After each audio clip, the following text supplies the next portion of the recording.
Limit বা সীমা বিষয় প্রেজেন্টেশনে স্বাগতম। চলো শুরু করি। সমস্যা সমাধান করার আগে একটু বুঝিয়ে দিই। আগে সঠিক রঙের একটি কলম নিই। ধরি এখানে সীমা আছে। সীমা কি আগে এটা বুঝিয়ে দিই। এটা লেখা খুব সোজা, রংটা একটু বদলে নিই।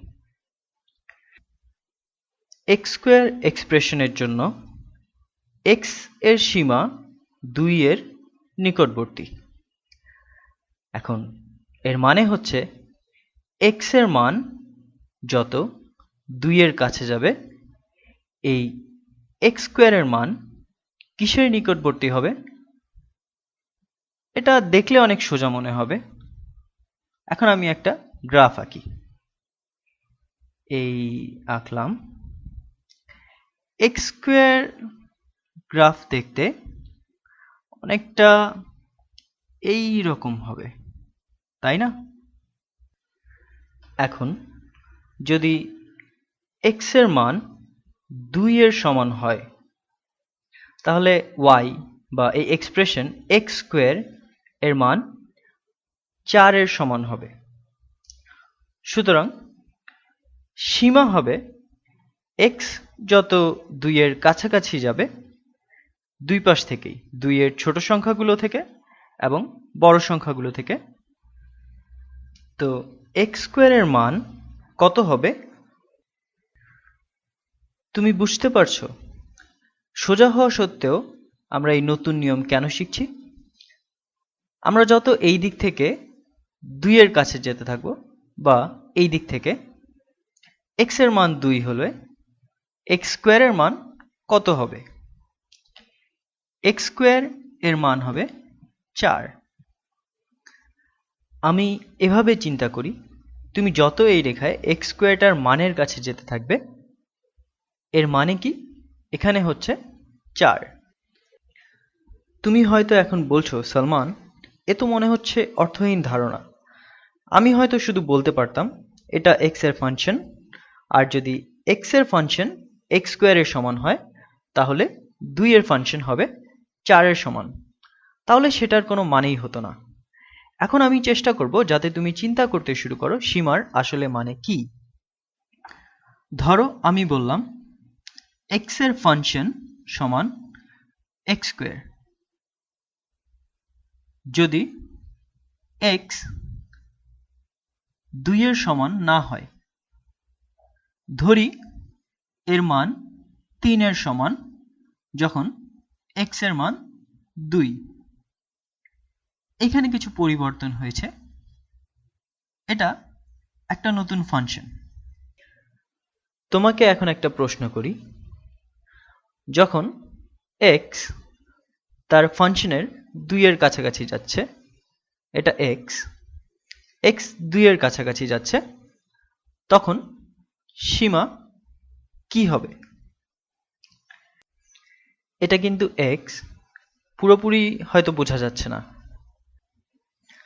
এখন আমি একটা গ্রাফ আঁকি, সুন্দরভাবে আঁকি। এটা প্রায় আগের গ্রাফের মতোই, কিন্তু এইবার একটা মজার জিনিস ঘটবে। এই গ্রাফটা প্রায় আগের মতোই হবে। এইখানে একটা গর্ত হবে, কারণ এক্স এর মান 2 হতে পারবে না। এখানে এক্স এর মান 2, এখানে 4, আর এখানে 3। তো ফাংশনের মান এখানে 3। এটা কিন্তু ঠিক এটার নিচে। এটা পুরোপুরি নিচে হয়নি, কিন্তু তুমি বুঝতে পারছো তো? এই গ্রাফটা এক্স্যাক্টলি এক্স স্কোয়ার যতক্ষণ না আমরা এক্স এর মান 2 পর্যন্ত যেতে থাকবো। যখন এক্স 2, গ্রাফে আমরা এই গর্তটা পাই, আর এক্স এর মান 2 এর পরে আমরা আবার যেতে থাকবো। গর্তটা একদম এইখানে। আসলে যেটা হয় তা হলো এক্স এর মান যখন 2, এক্স এর ফাংশন 3 এর সমান। এটা ঠিক এক্স স্কোয়ারের মতোই যেতে থাকে। তো যখন এক্স এর মান 2 হয় তখন এর ফাংশনের মান হয় 3। এখন সীমার সমস্যায় ফিরে যাই। এক্স এর মান 2 এর কাছাকাছি হলে এক্স এর ফাংশনের সীমা কি? আমি এভাবে চিন্তা করি, এক্স এদিক থেকে 2 এর যত কাছে যেতে থাকবে বাম দিকে 2 এর ছোট সংখ্যাগুলি, এক্স এর ফাংশন এর মান তত 4 এর কাছাকাছি যেতে থাকবে।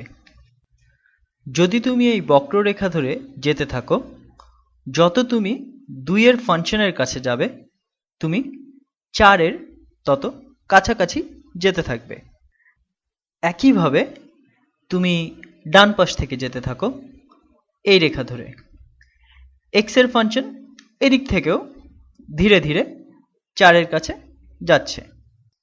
সুতরাং আমরা যত এক্স সমান সমান 2 এর কাছে যাব, যে সংখ্যারই ফাংশন হোক না কেন, ফাংশনের মান 4 এর কাছাকাছি যাবে। তার মানে এখানে সীমা হচ্ছে এক্স 2 এর যত কাছে যাবে এক্স এর ফাংশন 4 এর কাছে যাবে।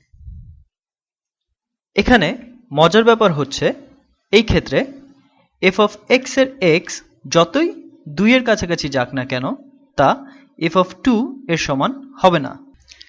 এখানে সীমা হচ্ছে তুমি এই এক্সপ্রেশনের যত কাছে যাবে তার মানের সমান।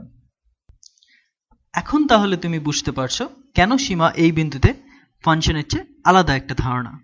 কারণ তোমার এখানে ফাংশন আছে, কিন্তু কোনো একটা কারণে এই বিন্দুতে ফাংশনটা উপরে বা নিচে যেতে পারবে, কিন্তু তুমি এই বিন্দুর যত কাছে আসবে তুমি এই ফাংশনের চেয়ে আলাদা একটা মান পাবে। এই আমার সীমা নিয়ে পরিচয়। মনে হয় এটা তোমাকে ধারণা দেবে সীমা কি। এরপর আমি তোমাকে গাণিতিক ব্যাখ্যা দেব আরেকটা প্রেজেন্টেশনে। আসলে মাত্র পরের অংশে সীমা সংক্রান্ত বেশ কিছু সমস্যার সমাধান করব। আমার মনে হয় আমরা যত সমস্যার সমাধান করতে থাকব আমরা তত ধারণা পাব সীমা কি এবং কেন এটি আবিষ্কার করা হয়েছিল।